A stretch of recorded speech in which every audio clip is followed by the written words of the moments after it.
예, 구글의 탄생 배경이 된 구글 페이지 랭크에 대해서 소개해 드리겠습니다. 여기서 이 페이지는 웹페이지 할 때 이 페이지가 아니라 구글의 레리 페이지의 그 페이지입니다. 세르게이 브린하고 레리 페이지가 구글의 창업자죠. 스탠포드 대학에서 선형대에서 리니어 알지브라 수업을 듣던 중 페이지 랭크 개념을 생각을 했습니다. 그때 당시에 스탠포드에 있는 웹페이지들이 여러 개가 있는데 그 중에 가장 강력한 페이지가 어느 거냐, 두 번째로 강력한 페이지가 어느 거냐, 이렇게 해서 웹페이지들 사이에 랭킹을 매기기 위해서 레리 페이지가 낸 아이디어입니다. 자, 노테이션부터 소개하겠습니다. Y 벡터, Y 위에 화살표가 있는 Y 벡터는 당시 스탠포드에 있는 전체 페이지의 숫자가 스몰 m개라고 했을 때 그 m개의 원소로 이루어진 벡터입니다. Y1은 첫 번째 웹페이지의 파워 인덱스고 Y2는 두 번째 페이지의 파워 인덱스, 이런 식으로 해서 YM은 m번째 페이지의 파워 인덱스입니다. 이렇게 m개의 원소를 갖는 벡터 Y는 각 웹페이지들의 파워를 나타내는 인덱스들의 집합이 되겠습니다. 자, 이제 W라고 하는 것은 m by m 매트릭스입니다. 그래서 이 매트릭스의 ij번째 원소를Wij라고 했을 때 Wij는 1 아니면 0입니다. 어떤 경우에 1이냐면 하점자가 두 개죠. i와 j. 뒤에 있는 j번째 웹페이지가 앞에 있는 i번째 웹페이지를 하이퍼링크 시킴으로써 리퍼를 했으면 1, 그렇지 않으면 0입니다. 당연히 i와 j는 당시 스탠포드에 있는 웹페이지들을 인덱스하니까 1부터 m까지의 값을 취하겠습니다. 자, 첫 번째 파워를 재는 첫 번째 시도, 그것은 첫 번째 웹페이지의 파워 인덱스는 첫 번째 페이지가 인용된 전체 개수로 해볼 수 있겠습니다. 그러면 W11부터 W12, W1M을 다 더하면 앞에 인덱스는 1로 고정되어 있으니까 결국 뒤에 있는 인덱스인 1, 2, 3, M 페이지가 첫 번째 페이지를 몇 개나 인용했나, 총 인용수가 되겠습니다. 마찬가지로 Y2는 첫 번째 W의 하첨자가 2로 고정되어 있으니까 결국 1번부터 M번까지 다른 웹페이지들이 이 두 번째 웹페이지를 얼마나 하이퍼링크 시켜서 인용했나, 총 인용의 숫자가 되겠습니다. 이런 식으로 해서 YM은 M번째 페이지가 인용된 횟수가 되겠습니다. 자, 이 시도는 의미 있는 시도긴 하지만 그렇게 바람직하지는 않겠습니다. 왜 바람직하지 않냐면 내 페이지를 인용한 다른 페이지들 사이에서도 강력한 정도가 다 같은 게 아니죠. 어떤 페이지는 사람들이 많이 가서 굉장히 영향력이 있는 페이지인데 그런 페이지가 날 인용해주면 나는 파워가 많이 올라가지만 아무도 찾지 않는 페이지에서 내 페이지 인용해봐야 내 파워는 그렇게 많이 올라가지는 않겠습니다. 근데 여기 보시면 인용했나 안 했냐만 체크를 했지 나를 인용한 웹페이지가 얼마나 강력한지 그 인용한 페이지의 파워 인덱스는 반영이 안 됐기 때문에 이 try는 의미 있는 시도지만 개선의 여지가 있다고 생각이 듭니다. 그래서 더 나은 try, 즉 두 번째 try를 생각해 보겠습니다. 사이테이션에 가중치를 주는 겁니다. 즉 보다 강력한 페이지가 나를 인용하면 나는 더 파워를 많이 받게 되고 약한 페이지가 인용하면 파워를 덜 받게 되는 겁니다. 그래서 앞에 식과 비교해 보면 앞에 식은 그냥 인용했느냐 안 했느냐 이것을 카운트만 했다 그러면 뒤에는 인용했을 때 상대방의 파워를 내가 전이받는 식으로 했습니다. 즉 여기서 첫 번째로 보면 W11은 0이겠죠. 당연히 I와 J가 같으면 자기가 자기 자신을 인용하지는 않을 테니까요. 그렇지만 그 노테이션의 어떤 시메트리를 유지하기 위해서 다 표현을 했습니다. 자, W12부터 보면 W12라는 것은 두 번째 인덱스인 두 번째 페이지가 1이라고 하는 내 페이지를 인용했느냐? 인용한 경우에는 상대방의 나를 인용하는 상대방의 파워 인덱스 Y2만큼의 가중치를 줘서 내 파워가 비례적으로 증가하는 걸로 계산을 했습니다. 그래서 마지막 Y1M, YM이라고 하는 것은 마지막 n번째 페이지가 내 페이지를 인용했을 때 n번째 페이지의 파워 인덱스 YM의 가중치를 줘서 합산하는 그 총량에 내 파워가 비례하는 식으로 표현했습니다. 이런 식으로 해서 마지막 n번째 페이지도 첫 번째 페이지가 인용했으면 그 페이지의 파워로 가중치를 주고 이런 식으로 해서 합산을 했습니다. 자, 이렇게 써놓은 것을 매트릭스로 표현하면 이렇게 됩니다. 파워 인덱스로 이루어진 Y 벡터는 뭐에 비례하냐면 인용했느냐 안 했느냐를 나타내는 W와 각각의 나를 인용하는 페이지에 파워 인덱스로 가중치를 준 거기 때문에 마치 연립방정식 체계처럼 Y는 뭐에 비례하냐면 W 곱하기 Y에 비례하는 이런 비례식을 얻게 됩니다. 이때 비례상수를 람다분의 1이라고 한번 표현해 볼까요? 비례식이니까 비례상수로 쓰면 결국 Y 벡터는 람다분의 1 WY와 비례하게 됩니다. 람다를 양변에 곱하면 W라는 매트릭스에 Y라는 벡터를 곱한 것이 람다 곱하기 Y 벡터가 됩니다. 자, 이 식. 여러분들이 선형대수를 공부하셨다고 하면 너무나 익숙한 식이죠. 무슨 식인가요? 아이겐밸류, 아이겐벡터를 구하는 식입니다. 즉 W라고 하는 매트릭스, M by M 매트릭스, 즉 I번째 웹페이지가 J번째 웹페이지에 의해서 인용됐느냐 안 됐느냐 1, 0으로 이루어진 매트릭스입니다. 가로의 길이가 M, 세로의 길이도 M인 대칭 매트릭스입니다. 이 대칭 매트릭스의 아이겐밸류가 람다가 되고 람다라고 하는 아이겐밸류에 해당하는 아이겐벡터가 파워 인덱스 Y 해시입니다. 이 방정식의 maximum positive, maximum dominant 아이겐밸류에 해당하는 dominant 아이겐벡터가 바로 파워 인덱스가 됩니다. 즉 스탠포드의 M, 근데 M이 1000이었다. 그럼 스탠포드 내에 1000개의 웹페이지가 있는데 이 1000개의 웹페이지의 각각의 파워 인덱스들로 이루어진 Y 벡터는 다름 아닌 인용 관계를 나타내는 W라고 하는 매트릭스의 아이겐벡터가 됩니다. 어떤 아이겐벡터냐면 가장 큰 다미넌트한 파지티브 아이겐밸류에 해당하는 아이겐벡터가 됩니다. 즉 아이겐 프로블럼을 풀므로써 스탠포드 대학 내에 있는 1000개 웹페이지의 랭킹을 매긴 겁니다. 세르게이 브린과 레리 페이지는 이런 방식으로 스탠포드 대학 내에 있는 웹페이지들을 랭킹을 매기고 나서 자, 이제는 우리가 스케일 업 해서 전 세계에 있는 모든 웹페이지들을 한번 랭킹을 매겨보자. 그러려면 용량이 커져야 되겠죠. 그러니까 컴퓨팅 파워가 커져야 된다. 스탠포드 대학이 위치하고 있는 미국의 노던 캘리포니아의 그 도시 팔로알토, 마운틴뷰, 멜로파크, 써니베일, 옛날 생각이 납니다.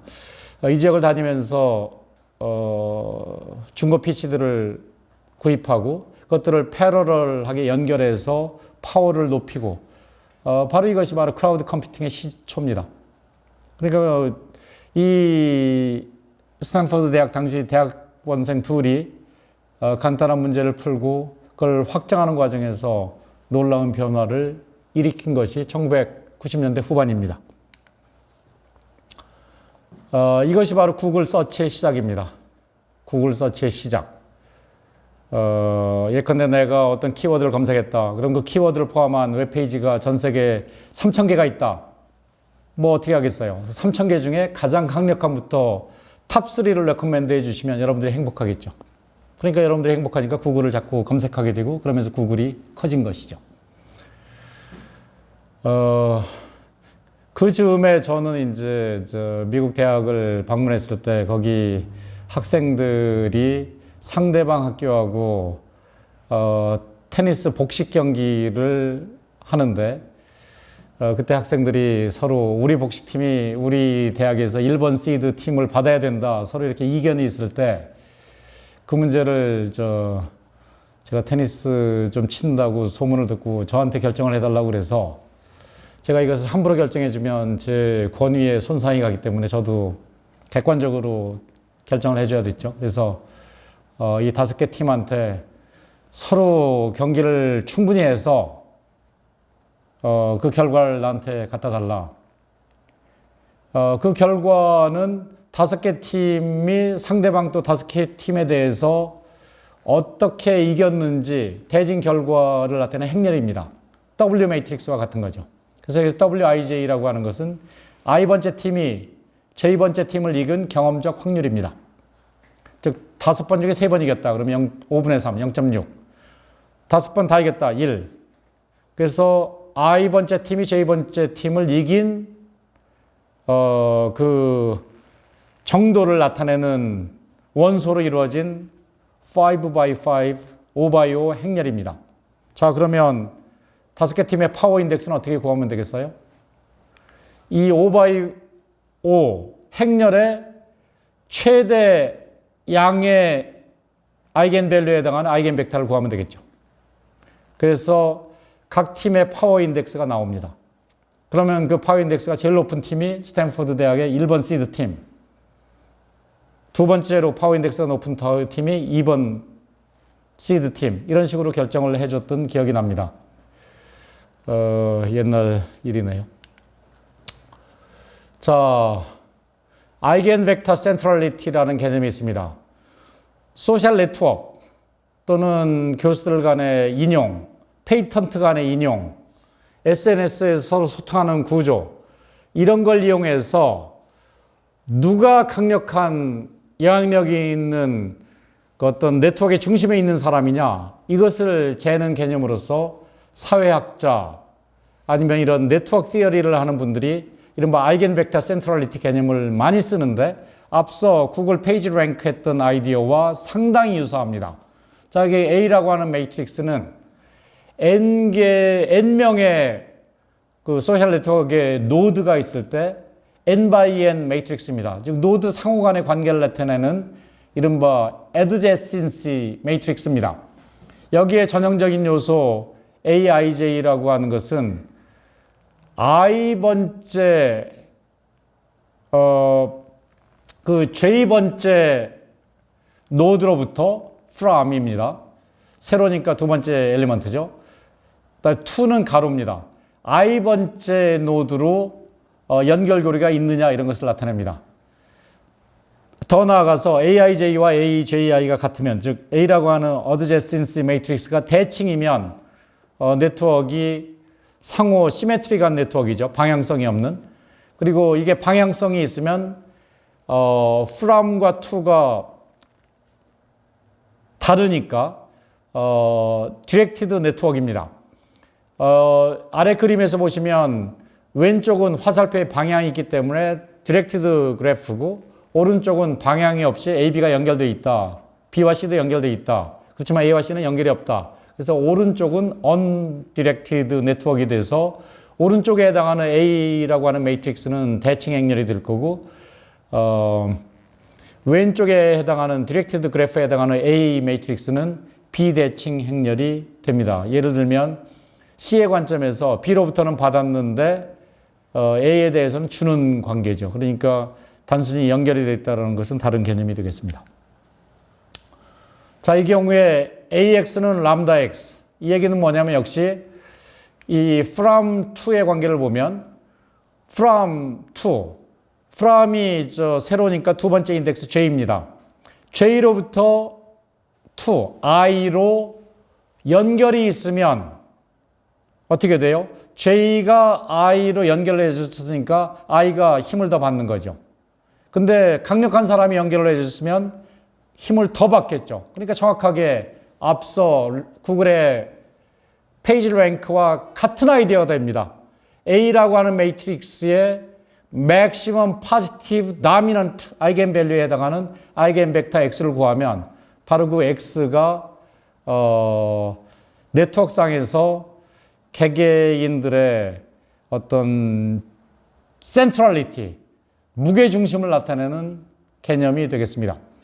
자, 이 식에서 보면 여기 박스로 표현한 것처럼 X2라는 것은 두 번째 사람의 파워 인덱스죠. A12라고 하는 것은 두 번째 사람이 그 인덱스의 첫 번째 원소인 첫 번째 사람을 팔로우 했는지를 나타냅니다. 팔로우 했는데 강력한 사람이 팔로우하면 내 파워가 더 올라가야 되니까 두 번째 사람의 파워를 곱해서 가중치를 줬습니다. 자, 이 식을 보면 위에 박스로 제일 위에 있는 것처럼 X는 AX에 비례합니다. 그리고 X가 또 AX에 비례하니까 계속해서 대입하면 X는 AX에 비례하고 A 스퀘어 X에 비례하고 쭉 해서 A의 T 파워, T번 제곱한 것들에 비례하게 됩니다. 그러면 결국에 와서는 이 축차, 리커시브하게 전개했을 때 결국 A의 T승이 되니까 무한급수에서 결국 어떻게 되나요? 가장 큰 값이 다미넌트하게 지배를 하겠죠. 근데 매트릭스 A의 아이겐밸류라고 하는 것은 매트릭스를 숫자로 표현하니까 숫자 중에 제일 큰 게 결국 영향을 미치겠습니다. 이것을 좀 더 다시 보면 아이겐밸류, 아이겐벡터와 관련해서 좋은 직관은 이 식이 AX는 람다 X, A는 매트릭스고 X는 벡터입니다. 람다는 스케일러고 X는 벡터입니다. 그러니까 왼쪽도 AX를 하면 매트릭스와 벡터를 곱해서 벡터가 됩니다. 우변은 람다 X, 벡터의 스케일러 멀티플리케이션입니다. 결국 이 식 자체는 의미가 있습니다. 벡터와 벡터가 같다라는 거죠. 반대로 누가 엉터리 수학을 하면 좌변과 우변에서 X를 같은 값이니까 소거한다고 생각하면 이게 엉터리 수학이죠. A는 람다와 같다 이런 게 얻어집니다. 이건 틀린 수학입니다. 왜 그러냐면 A는 매트릭스고 람다는 스케일러니까 틀린 겁니다. 근데 틀린데 직관이 들어있습니다. 아이겐밸류 람다라는 건 뭐냐? 매트릭스라는 게 숫자들이 굉장히 많은데 그 숫자들을 하나의 값으로 표현하면 뭐냐? 그것이 바로 아이겐밸류입니다. 매트릭스 A라는 걸 숫자 하나로 표현하면 도대체 뭐냐? 람다라고 보면 좋지 않을까? 즉 매트릭스 A의 속성이 그 아이겐밸류인 람다에 많이 반영이 됩니다. 예를 들어서 매트릭스 A가 이른바 포지티브 데피니트 매트릭스다. 예, 선형대수에 나오는 개념인데 모르시면 그냥 넘어가시면 됩니다. 그러면 그에 해당하는 아이겐밸류들은 다 양수값이 됩니다. 그러니까 매트릭스가 포지티브하다라는 것과 그 매트릭스의 특성을 반영하는 아이겐밸류가 포지티브하다 이런 식으로 전이가 됩니다. 그러니까 뭔가 유용한 특성이 반영이 되는 거죠. 그럼 앞에서 이 축차 이퀘이션을 통해서 파워 인덱스 X가 A의 T에 비례하는 식으로 되어 있는데 A의 T, 결국 람다의 T와 유사한 성격이지 않을까 이런 생각을 하겠습니다. 그럼 T가 자꾸 커짐에 따라서 거듭 제곱을 할수록 람다 값이 큰 아이겐밸류가 모든 것을 지배하게 되겠습니다. 즉 다미넌트 아이겐밸류가 모든 것을 결정하게 되겠습니다.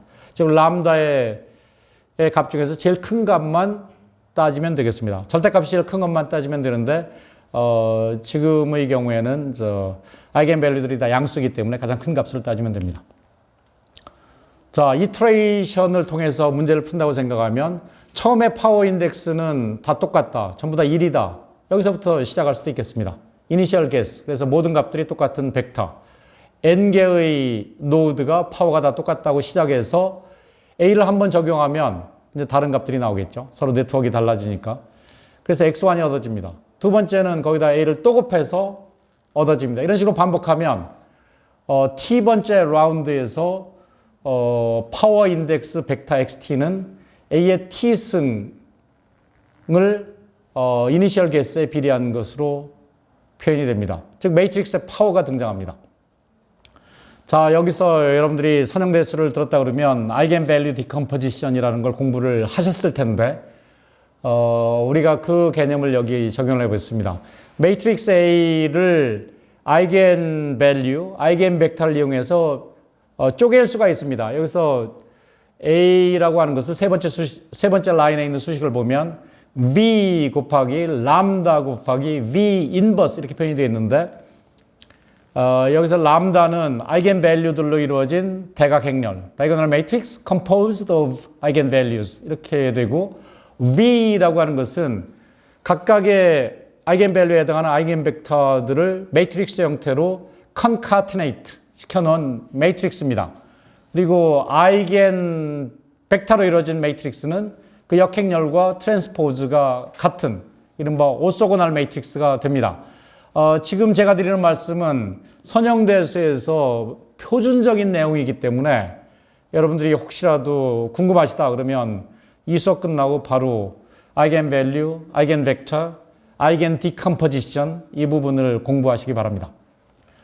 자, 원래의 매트릭스 A를 이렇게 아이겐 밸류들이 대각 원소에 등장하는 매트릭스 람다와 아이겐 벡터들로 이루어진 매트릭스 V로서 쪼개고 나면 이제는 A 스퀘어가 어떻게 돼요? 두 번 대입하면 밑에서 두 번째 줄에서 보는 것처럼 캔슬이 돼서 아주 재밌게 표현이 되죠. V times lambda square V의 inverse.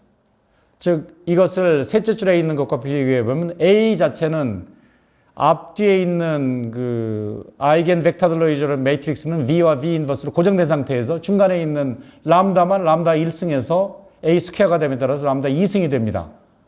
이러면 여러분들이 A의 T승은 앞뒤는 그대로 둔 상태에서 중간에 있는 아이겐 밸류들만 T승하면 된다라는 것을 확인하실 수가 있겠습니다. 즉 람다라고 하는 것은 아이겐 밸류들로 이루어진 대각 행렬이기 때문에 T승을 구하는 게 너무나 쉽습니다. 대각 행렬이니까 대각 원소들 하나씩만 T승해서 역시 대각 행렬로 구성하면 되니까 너무나 편리합니다. 바로 이런 이유 때문에 매트릭스의 속성이 아이겐밸류의 속성으로 여기서도 또 반영되는 걸 알 수 있습니다. 매트릭스를 T승하는 것은 각각의 아이겐밸류를 T승하는 것과 상당한 정도 비슷한 것이죠. 자, X0라는 것을 어떻게 쓸 수 있냐면 X0라는 게 하나의 벡터입니다. n차원 공간에서의 하나의 벡터이기 때문에 아이겐 벡터라는 게 n차원의 n개의 기저 벡터로 기능하기 때문에 이 벡터 스페이스의 디멘전이 n이면 이 벡터 스페이스에 존재하는 임의의 벡터 이니셜 게스 x0라고 하는 벡터는 이 n개의 기저 벡터 v1부터 vn까지의 선형결합으로 표현할 수가 있겠습니다. 이것이 리니어 엘지브라에서의 그 스페이스의 스패닝 컨셉이고 역시 이것도 역시 리니어 엘지브라의 기본적인 컨셉인데 제가 여기서 이 이상 설명드리려고 그러면 몇 시간을 또 써야 됩니다. 그래서 여러분들이 공부하시길 바랍니다. 즉 결론부터 말씀드리면 x0라고 하는 n차원 공간의 하나의 벡터는 서로 직교하는 v1서부터 vn까지의 n개의 아이겐 벡터들의 선형결합으로 표현할 수가 있겠습니다. 이때 선형결합을 나타내는 상수들이 존재하니까 그 값이 뭔지는 모르겠지만 C1부터 CN이라고 표현한 것입니다. 이해되시나요? 자, 이제는 밑에서 두 번째 줄 A의 T승을 하면 앞에서 본 것처럼 V 곱하기 람다의 T승 V 인버스 이렇게 되고 이것을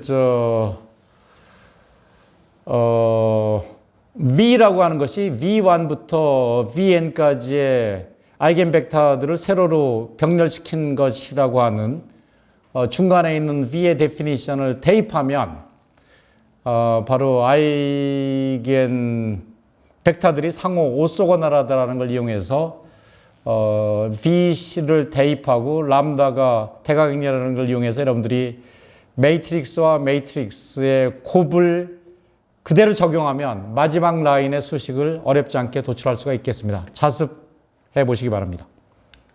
자, 그러면 XT라고 하는 것이 A의 T 곱하기 이니셜 게스 X0의 선형결합으로 표현됐고 우리는 A의 T승과 이니셜 게스 X0를 서로 오소고널한 아이겐 벡터들로 표현했기 때문에 다 전개할 수가 있겠습니다. 다 전개하면 두 번째 이퀄리티 또 그것을 럼다1의 T승으로 묶으면 세 번째 이퀄리티처럼 표현이 됩니다. 자, T가 무한대로 간다라 그러면 세 번째 이퀄리티의 괄호, 두 번째 괄호 안에 있는 텀 중에 첫 번째 항만 남게 되고 나머지들은 람다 2를 람다 1으로 나눈 것이 1보다 작고 람다 3를 람다 1으로 나누는 게 1보다 작고 즉 람다 1이 다미넌트 아이겐 밸류이기 때문에 그거보다 작은 람다 값들을 람다 1으로 나눠주면 다 1보다 작습니다. 1보다 작은 것들을 t승하면 다 t가 무한 들어갈 때 0으로 수렴합니다. 결국 다미넌트 아이겐 밸류에 해당하는 아이겐 밸류, 아이겐 벡터만 남게 됩니다. 이해되시나요? 그래서 결과적으로 이걸 전개하면 C1 곱하기 람다 1의 t승 곱하기 V1만 남게 됩니다. 결국에 가서는 뭘 얻었어요? 이니셜 게스 x0가 뭐든지 상관없이 파워 인덱스는 뭐에 비례한다? C1 람다 1이 상수니까 V1에 비례합니다. 근데 V1이 뭐였어요? 다미넌트한 아이겐 밸류에 해당하는 아이겐 벡터였습니다. 다시 원래식으로 가볼까요? 자,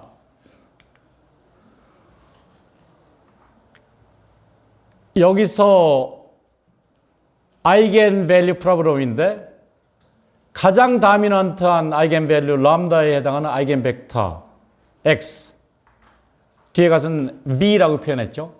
그 v1 가장 다미넌트한 아이겐 밸류 람다 1에 해당하는 아이겐 벡터 v1 그것이 파워 인덱스가 되는 겁니다. 즉 맥시멈 값만 알면 되고 나머지 아이겐 밸류들과 해당되는 아이겐 벡터들은 모두 다미네이트 되기 때문에 이그노하면 됩니다. 즉 largest 아이겐 밸류 람다 1에 해당하는 아이겐 벡터 v1이 파워 인덱스가 됩니다. 자, 페론 프로베니우스 정리. 수학자, 유명한 수학자들이고 유망한 수학자들의 정리죠. 구글의 탄생에는 이 정리가 있습니다. 레리 페리 페이지와 세르게이 브린은 이 정리를 이용한 것 뿐입니다. 이 W라고 하는 매트릭스, J번째 페이지가 I번째 페이지를 인용했으면 1, 아니면 0. 이런 W라고 하는 매트릭스 엘리먼트가 포지티브한 경우에 다미넌트 아이겐 밸류는 포지티브하고 유니크하다. 매트릭스 W의 모든 엘리먼트가 포지티브한 경우에 적용됩니다. 근데 인용, 피인용의 경우에 0도 좀 있죠. 0이 있는 경우에 0을 살짝만 플러스로 바꿔줘도 크게 달라질 게 없기 때문에 페론 프로베니우스를 응용할 수가 있겠습니다. 그러니까 W라는 매트릭스만 조직 간의 관계, 기관 간의 관계, 파워 웹페이지 간의 관계, 개인 간의 관계, 누구가 서로 네트워크가 형성되어 있다. 그런 경우에 누가 그 네트워크에서 가장 강력한 사람인지를 보기 위해서 그 관계를 W라고 하는 매트릭스로 표현하면 그 관계 속에 있는 개개인, 개개 조직, 개개 기관, 개개 페이지들의 강력한 정도를 지금 계산한 아이겐 벡터 센트럴리티 개념을 이용해서 계산할 수가 있겠습니다. 즉, 그 W라고 하는 매트릭스, 관계를 나타내는 관계망 매트릭스의 가장 큰 포지티브 아이겐 밸류에 해당하는 아이겐 벡터를 구하면 문제가 다 풀립니다. 아이겐 밸류, 아이겐 벡터 구하는 문제는 R, 파이썬에 다 있기 때문에 가져다 쓰기만 하면 됩니다. 그리고 여기에 솔루션이 존재한다는 것은 페론 프로베니우스라고 하는 수학자들이 이미 증명을 했기 때문에 걱정 안 하셔도 됩니다. 0이 있는 경우에는 뒤에 나올 테크닉을 이용해서 0을 포지티브 값으로 조금씩 바꿔주면 됩니다. 자, 첫 번째 응용을 말씀드리겠습니다. 페이지 랭크. 앞서 본 것처럼 세로에서 가로로 from to 방향성이 있는 거죠. 즉 페이지를 인용할 때는 누가 누구를 인용했느냐에 따라서 당연히 방향성이 있죠. 학술 논문의 파워를 잴 때도 누가 누구를 인용했느냐 방향이 있습니다. 인바운드, 아웃바운드가 구분이 됩니다. 자, 이 그림을 보면 뉴욕타임스, CNN, 월스트리트저널 세 개의 언론기관 간에 누가 누구를 인용하는지 가상적인 예입니다. 자, 월스트리트저널, CNN, 그 다음에 뉴욕타임스 박스가 3개 있습니다. 자, 이 그림을 보시면 월스트리트저널은 CNN을 화살표로 갔으니까 인용합니다. 즉 뉴욕타임즈는 월스트리트저널에서 인용이 됐습니다. CNN은 또 바텀을 보면 뉴욕타임즈는 CNN에 의해서 인용이 됐습니다. 이런 식으로 해서 방향성 있는 디렉티드 매트릭스를 형성할 수가 있습니다. 자, 여기서 보시면 여러분들이 잘 보십시오. 세로에 월스트리트저널, CNN, 뉴욕타임즈가 있고 그게 프람입니다. 누구로부터, 즉 누가 가로 to 누구를 인용했느냐 이런 거죠. 자, 월스트리트저널을 볼까요? 월스트리트저널로부터 힘이 누구한테 분산됐는지 앞에 보시면 월스트리트저널이 어떻게 됐어요? 화살표가 CNN으로도 갔고 뉴욕타임즈로도 갔죠. 즉 월스트리트저널의 힘이 둘로 분산이 됐습니다. 그래서 월스트리트저널의 힘이 1이었다 그러면 그 힘을 2분의 1과 2분의 1로 첫 번째 컬럼에 배분을 한 겁니다. 이해되시나요? 반대로 두 번째 컬럼 001을 볼까요? 두 번째 컬럼 CNN으로부터 from 들어온 힘은, 자, CNN을 보시면 CNN으로부터 들어온 힘은 100% 화살이 하나로만 나갔죠. 뉴욕타임즈를 인용하는 것으로 끝났습니다. 그러니까 CNN으로부터 들어온 힘은 CNN은 다 뉴욕타임즈한테로만 간 거죠. 그러니까 CNN으로부터 들어온 파워는 세 번째 뉴욕타임즈로 다 갔습니다. 반대로 뉴욕타임즈를 볼까요? 뉴욕타임즈를 보시면 그 사이트가 저 박스 밖에 있는 겁니다. 뉴욕타임즈를 보면 뉴욕타임즈에서 박스 밖에 있는 게 그 자기 사이트입니다. 그러니까 제일 바닥에 있는 게 뉴욕타임즈입니다. 뉴욕타임즈의 힘은 화살표가 나간 게 하나밖에 없죠. 월스트리트저널로 나갔죠. 그러니까 뉴욕타임즈의 힘은 이 그래프에서 보면 뉴욕타임즈에 들어온 것은 첫 번째 행에 있는 월스트리트저널로 1이 다 갔습니다. 그래서 컬럼 썸은 다 1입니다. 즉 어디서 들어온 힘, 1이라는 어떤 월스트리트저널의 1이라고 하는 파워, CNN의 1이라고 하는 것, 뉴욕타임즈의 1이라고 하는 인용이 월스트리트저널의 경우에는 나머지 둘로 반씩 배분이 됐고 CNN의 경우에는 마지막으로 다 하나로만 나갔고 뉴욕타임즈도 또 다른 하나로만 나갔습니다. 이것이 어떤 디렉티드 릴레이션십을 나타내는 매트릭스, 3x3 매트릭스입니다. 자, 여기 보면 포지티브거나 0이죠. 0이 있으면 페론 프로베니우스 티어렘을 적용할 수 없기 때문에 이 H 매트릭스를 약간 변형을 해서 H 스타를 만듭니다. H 스타를 어떻게 만드느냐? n분의 1을 다 더해줍니다. n분의 1로 더해준 것과 가중평균을 취합니다.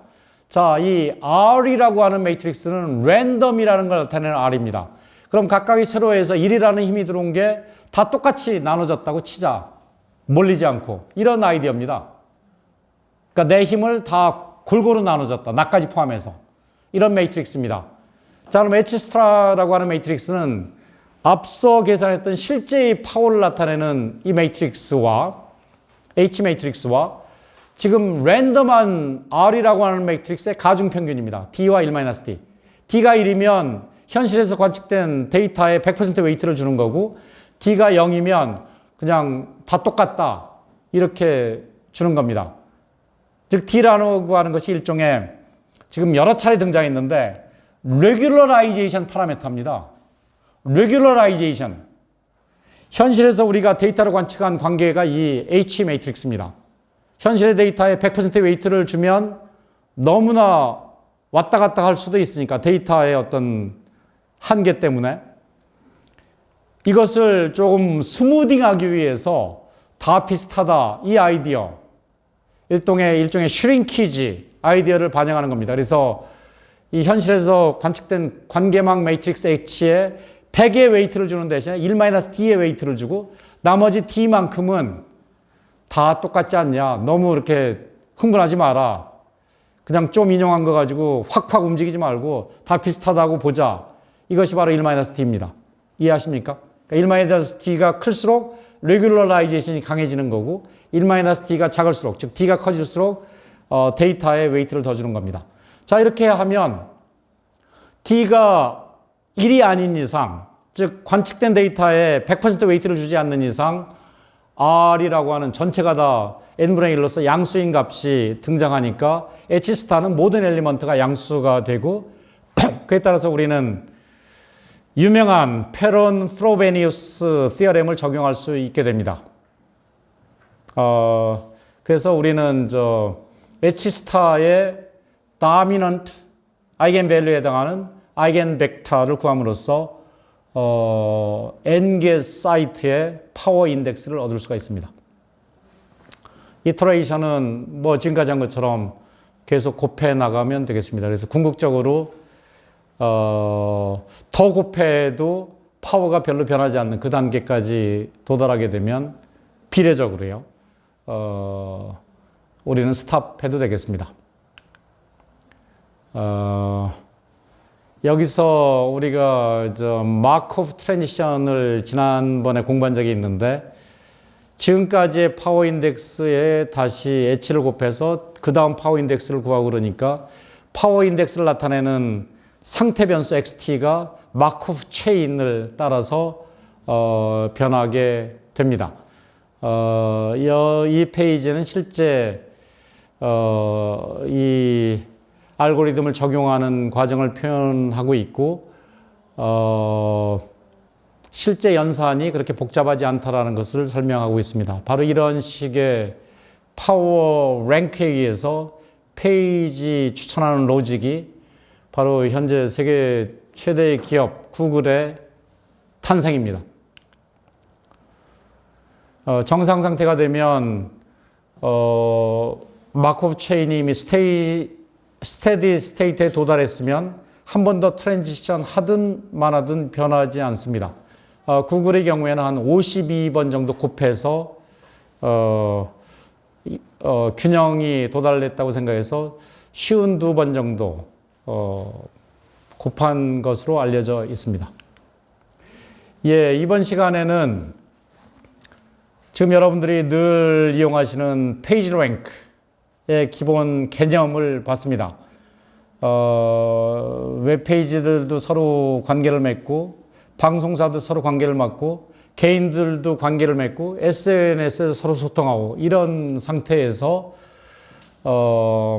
누가 강력하냐 이거를 재기 위해서 매트릭스의 아이겐밸류, 아이겐벡터, 아이겐 디컴포지션, 페론 프로베니우스 정리, 그 정리를 이용해서 실제로 파워 인덱스를 구하는 사례들 이런 것들을 소개했습니다. 여러분들이 이런 개념을 배우고 여러분 주변에서 이러한 내용들이 적용될 수 있는 사례를 찾아서 적용해 보기 바랍니다. 예를 들어서 프로야구가 진행 중인데 중간에는 누가 누구한테 이겼는지 이런 것들이 승수로만 따지면 어떤 팀은 지금까지 약팀하고만 주로 붙었고 강팀하고 할 때는 비가 와서 순영이 되고 이랬으면 승수가 높을 수는 있지만 그 승수만큼 파워 인덱스가 강하지는 않을 수도 있겠습니다. 그런 경우에 매 시점 프로야구 팀들의 파워 인덱스를 구해 보실 수도 있겠습니다. 여러분들이 그런 응용을 자유자재로 할 수 있는 정도까지 연습을 통해서 익숙해지시기 바랍니다. 그동안 수고 많으셨습니다. 감사합니다.